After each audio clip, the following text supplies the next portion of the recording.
about some of those bubble teams that are gonna end up rounding out your field, the teams that are the last four in.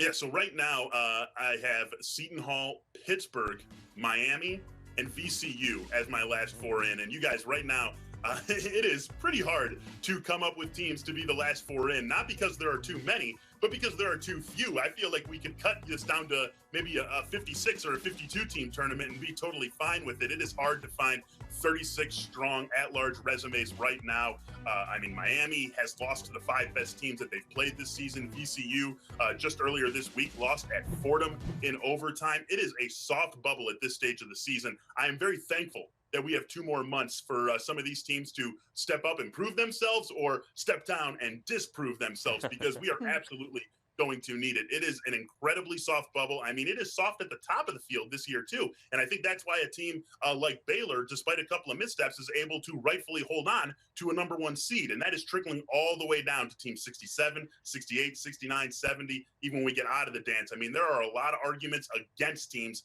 not a lot of great arguments for them just now. But Seton Hall, Pittsburgh, Miami, VCU, they get the, I suppose, default last 4 spots in my field for the time being. All right, then, if you had a tough time picking your last 4 in, you're probably going to have a really tough time picking your first 4 out. But that's why you're the expert. That's why you get the big bucks, Michael. So who are those 4 teams?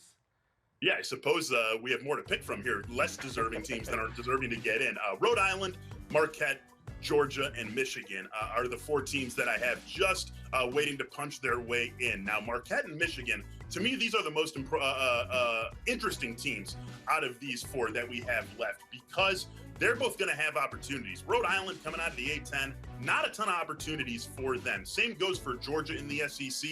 Yeah, you've got Kentucky, you've got Florida, and then you've got a pretty solid South Carolina squad that took down Florida at home earlier this week. But again, not a lot of opportunities. Marquette playing in the Big East, Michigan in a topsy-turvy Big Ten where you can't really figure out what's going to happen from day to day unless Wisconsin or Purdue is involved.